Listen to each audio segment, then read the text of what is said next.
नमस्कार दर्शकों, मैं हूं विनोद कुमार। दर्शकों, कश्मीर में आज फॉर्मर बार प्रेसिडेंट मियां अब्दुल कयूम और मियां मुजफ्फर और मंजूर अहमद डार, इनके घरों में छापे मारे जा रहे हैं और इनको जोड़ा जा रहा है एडवोकेट बाबर कादरी की हत्या के साथ। हम सब जानते हैं कि लाल बाजार में एफआईआर लगी है। एफआईआर नंबर है 62/2020 और 5 लोगों के खिलाफ चार्जशीट फाइल की गई है। और दिलचस्प बात है कि मियां अब्दुल कयूम फॉर्मर बार प्रेसिडेंट रहे हैं और काफ़ी चीज़ों में मुलव्विस हैं।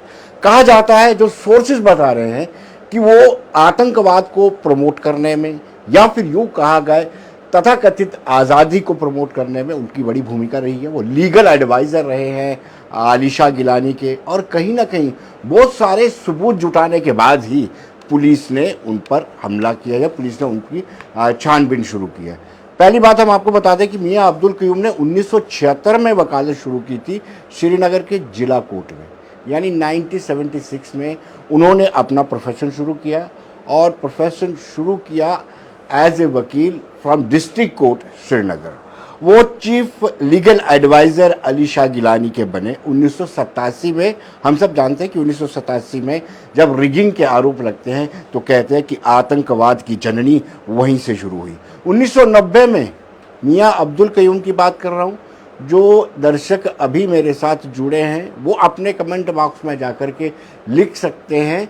जो सोर्सेज से हमें जानकारी मिली है वो ये है कि मियां अब्दुल कयूम 1976 में उन्होंने बतौर वकील श्रीनगर के जिला कोर्ट में अपना प्रोफेशन शुरू किया था। फिर चीफ लीगल एडवाइज़र बने वो अलीशा गिलानी के 1987 में। जब 1987 में हम सब जानते हैं कि कहा जाता है कि रिगिंग हुई थी, जीते हुओं को हरा दिया गया था, ये आरोप है या सच्चाई है, और उसके बाद ही आतंकवाद को बढ़ावा मिला था। 1990 में वो बिल्कुल पूरी तरह से मूवमेंट में शामिल हो गए और लश्कर हो, जैश हो, हिजबुल मुजाहिदीन हो, उनको वो टारगेट दिया करते थे कि जो संविधान के खिलाफ बोलता है, जो संविधान को मानता है, उसके खिलाफ जाना है। जो लोग आतंकवाद का विरोध करते थे, जो लोग संविधान, भारतीय संविधान को मानते थे, उन लोगों को लक्षित हत्याएं उनकी की जाती थी। जब अब हम जिसको सिलेक्टिव किलिंग कहती है, ये 90s में शुरू किया था। जो आरोप सोर्सेज बता रहे हैं, शुरू किया था मियां अब्दुल कयूम के कहने पर। जो जैश मोहम्मद, लश्कर और हिजबुल मुजाहिदीन के टारगेट दिया जाता था। जो लोग भारतीय संविधान को मानते थे, जो आतंकवाद का, अलगाववाद का विरोध करते थे, उनको टारगेट बनाया जाता था। मियां अब्दुल कयूम संगठन खुलकर के समर्थन करते थे। जो आतंकी संगठन थे, मियां अब्दुल कयूम जो फॉर्मर बार प्रेसिडेंट हैं, खुलकर समर्थन करते थे और सुरक्षा बलों पर हमला करने वालों की सराहना करते थे। और मियां अब्दुल कयूम के कार्यकाल में ही बार को हुर्रियत कॉन्फ्रेंस का एक हिस्सा बनाया गया। मैं फिर से जो दर्शक जुड़ रहे हैं उनको बताना चाहता हूँ कि कहीं ना कहीं मियां अब्दुल कयूम की बड़ी भूमिका रही है। और मियां अब्दुल कयूम लीगल एडवाइज़र रहे हैं सैयद अलीशा गिलानी के। मियां अब्दुल कयूम लश्कर तैयबा को, जैश मोहम्मद को, हिजबुल मुजाहिदीन को टारगेट दिया करते थे। जो लोग भारतीय संविधान को मानते थे उनके खिलाफ, जो लोग आतंकवाद का विरोध करते थे उनके खिलाफ। और दूसरी बड़ी बात है कि उनके कार्यकाल में ही bar association, Kashmir high court bar association को अलगाववाद कहिए या हुर्रियत का हिस्सा बनाया गया। 2008 की लैंड रो जो थी, हम सब जानते हैं, श्री अमरनाथ भूमि आंदोलन लंबे समय तक चला था।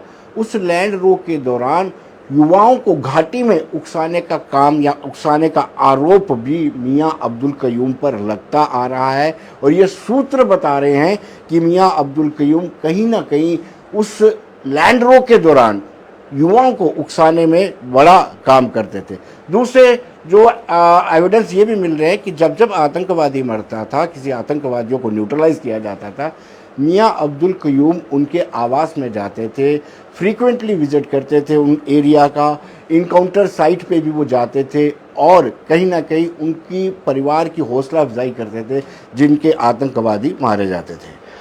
दूसरी बड़ी बात है कि अप्रैल 7, 2010 को हाईकोर्ट श्रीनगर में उन्होंने साफ शब्दों में कहा था, मियां अब्दुल कयूम, जो बार एसोसिएशन के फॉर्मर प्रेसिडेंट ने, उन्होंने स्पष्टता से कहा था कि मैं भारतीय संविधान को नहीं मानता हूं, और बाद में भी उनकी जब स्टेटमेंट रिकॉर्ड की गई तो उन्होंने कहा कि मैं अपनी पिछली स्टेटमेंट को नहीं बदलूंगा। तो कहीं ना कहीं मियां अब्दुल कयूम की पहले पूरा खंगाला गया है, विस्तार से उसकी जानकारी जुटाई गई है, और उसके बाद ही उसके आवास पे छापा मारा गया है ताकि देखा जाए कि क्या क्या उनके आवाज़ से निकलता है। अप्रैल 5 को आतंकवाद और आज़ादी के समर्थन में उन्होंने लाल चौक तक रैली निकाली थी और पब्लिक स्टेटमेंट दिया था 2005 में उन्होंने कि वो आतंकवाद का समर्थन करते हैं और साथ साथ में अलगाववाद का समर्थन करते हैं, आज़ादी की हिमायत करते हैं।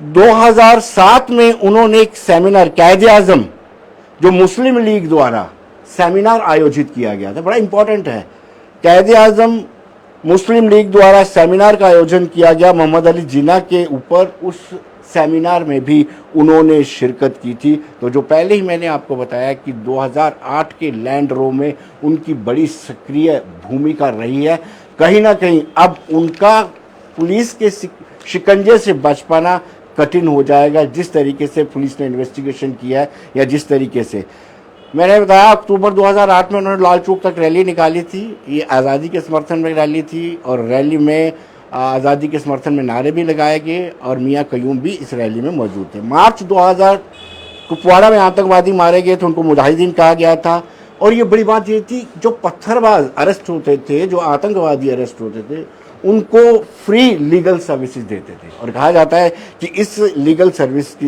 लिए पाकिस्तान से उनको पैसा आता था, और इसकी भी गंभीरता से इन्वेस्टिगेशन की जा रही है कि आखिर कितना पैसा अभी तक आया। देखिए, दिलचस्प बात यह कि मियां कयूम प्रैक्टिस करते थे कोर्ट में, भारतीय संविधान के दायरे में कोर्ट चलती थी, हाई कोर्ट, और भारतीय संविधान के दायरे में रहकर के वो पैसा जरूर कमाते थे, लेकिन दिलचस्प बात है कि वो भारतीय संविधान को मानने से साफ इनकार करते थे। जो मैंने आपको बताया कि उन्होंने श्रीनगर हाईकोर्ट में कहा था, I don't believe in constitution of India. Qayyum के सारे रिश्तेदार कॉन्स्टिट्यूशनल पोजीशन पे हैं, ये भी देखिए। बच्चों को, लोगों के बच्चों को गन उठाने के लिए उकसाने वाले कयूम के सारे रिश्तेदार, उसके अपने इर्द गिर्द के लोग, सारे कॉन्स्टिट्यूशनल पोजीशन पर हैं, बड़े अच्छी पोजीशन पर हैं। उनके घर में से किसी ने भी गन को नहीं उठाया, गन कल्चर को इख्तियार नहीं किया, लेकिन कहीं ना कहीं बाकी के बच्चों को उकसाने में उन्हें बड़ी हेल्प है, या उकसाते रहे हैं और कहते हैं कि गन पकड़िए तथा कथित आज़ादी हमें चाहिए। संविधान पर विश्वास करने वालों को वो धमकाते रहे हैं। वक्तन वक्तन इस तरह की इंफॉर्मेशन हमारे पास भी आती रही है, एजेंसीज बताती रही हैं कि कहीं ना कहीं वो उकसाते रहे हैं कि गन कल्चर को उठाया जाए, युवाओं को बरगलाने की बात करते रहे हैं। बाबर कादरी की हत्या हम सब जानते हैं, और आशंका जताई जा रही है कहीं मियां अब्दुल कयूम का हाथ ना हो। उसकी एक कड़ी जो जुड़ रही है वो ये है कि बार एसोसिएशंस की बेसिक मेंबरशिप से बाबर कादरी को एक्सपेल्ड कर दिया गया था, तब ये बार प्रेसिडेंट हुआ करते थे। इवन इतना ही नहीं, बार प्रेसिडेंट होने के समय बाबर कादरी के साथ मारपीट की भी कई घटनाएं सामने आई हैं। तो दर्शकों, जो अभी एक मरतबा फिर मैं आपको बता दूं, जो अभी हमारे साथ जुड़ रहे हैं उन सभी देखने वालों को मैं आपको बता दूं कि एडवोकेट बाबर कादरी की हत्या के मामले में मियां अब्दुल कयूम, जो फॉर्मर बार प्रेसिडेंट है और बड़े ही सुर्खियों में रहते हैं, वो अलगाववाद और आतंकवाद के फेवर में स्टेटमेंट देने के लिए, उनके घर में तलाशी हुई है। मियां मुजफ्फर के घर में तलाशी हुई है, मंजूर अहमद डार के घर में तलाशी हुई है। बाबर कादरी एडवोकेट 24 सितंबर 2020 को उसकी हत्या हुई थी। एफआईआर लाल बाजार पुलिस स्टेशन में लगी है, 5 लोगों की चार्जशीट जारी की गई है, लेकिन मियां अब्दुल कयूम घेरे में आ गए हैं, जो हमने आपको विस्तार से बताया। एक मरतबा फिर हम आपको, जो दर्शक हमारे साथ जुड़ रहे हैं, उनको बताते चले कि मियां अब्दुल कयूम ने 1976 में वकालत ज्वाइन की थी श्रीनगर के जिला कोर्ट में, और चीफ लीगल एडवाइज़र रहे वो अली शाह गिलानी के, और 1990 में उन्होंने ओपनली समर्थन किया आज़ादी को। 1987 में जब रिगिंग हुई थी तब वो गिलानी के चीफ लीगल एडवाइज़र हुआ करते थे, जो आतंकवाद का विरोध करता और संविधान के विश्वास करता। उनको लक्षित हत्या कराने में इनका भूमिका रही है। ये कहा जाता है कि मियां अब्दुल कयूम खुलकर समर्थन करते थे आतंकी संगठनों का और सुरक्षा बलों की मोराल डाउन करने के लिए आतंकवाद का फेवर करने में किस तरह की कोई कसर नहीं छोड़ते थे। लैंडरों में उनकी बड़ी भूमिका रही है, बच्चों को उकसाते थे पत्थरबाजी करने के लिए। और इससे भी अलावा ये बड़ी बात है कि जो आतंकवादी मारे जाते थे फ्रीक्वेंटली उनके घरों में विजिट करना, उनके घरों में विजिट करके उनको सांत्वना देना, यहाँ इनकाउंटर साइट्स होती थी वहाँ पर जाना।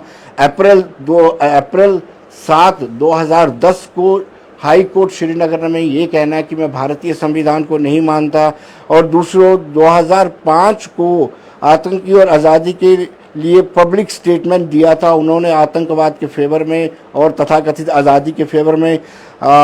और दिसंबर 2008 में उन्हें कायदे आज़म मुस्लिम लीग द्वारा एक सेमिनार आयोजित किया गया था, वो भी उनमें भी शिरकत की थी। तो कहीं ना कहीं अब्दुल कयूम के लिए अब संकट बढ़ता जा रहा है, मियां अब्दुल कयूम के लिए संकट बढ़ता जा रहा है। उन्होंने अक्टूबर 2008 में एक रैली भी निकाली थी, वो लाल चौक तक रैली गई थी जिसमें आज़ादी के समर्थन में रैली नारे भी लगे थे और फ्री लीगल एडवाइस सर्विस देते थे। और उसके लिए कहीं ना कहीं पाकिस्तान से कहा जाता है कि आरोप है पाकिस्तान से आईएसआई उनको पैसा भी भेजती थी। भारतीय संविधान के दायरे में रह करके वकालत करते थे, पैसा कमाते थे, लेकिन भारतीय संविधान को मानने से वो सिरे से खारिज करते थे। बड़ी अच्छी बात यह है कि वो लोगों को कहते थे कि आप गन उठाइए, आज़ादी चाहिए, लेकिन अपना एक भी बच्चा, एक भी रिश्तेदार, सब के सब कॉन्स्टिट्यूशनल पोजीशन, टॉप पोजीशन पे है, किसी ने गन नहीं उठाई। यानी शिवाजी पैदा हो या कुछ ऐसा आतंकवादी बनाया जाए, दूसरे को बच्चों को बनाया जाए, अपने बच्चों को अच्छी शिक्षा दी जाए, प्रोमिनेंट सिटीजन बनाया जाए और संवैधानिक पोजीशंस पे अच्छे। दूसरी बड़ी बात यह कि ये भी आरोप लगते हैं कि जो वकील भारतीय संविधान का सम्मान करते थे, जो वकील आज़ादी के खिलाफ थे, उनको धमकाया जाता था। और बड़ी बात है कि बाबर कादरी की हत्या में उनको कहीं ना कहीं डायरेक्टली इनडायरेक्टली उन पर संदेह जा रहा है। और बार अध्यक्ष रहते रहते मियां अब्दुल कयूम ने कादरी की बेसिक मेंबरशिप से हटा दिया था। तो कहीं ना कहीं सक्रियता से अब पुलिस ने अपना शिकंजा बढ़ा दिया है और मुझे लगता है कि कहीं ना कहीं संकट में आ सकता है बार प्रेसिडेंट मियां अब्दुल कयूम संकट में आ सकते हैं। धन्यवाद।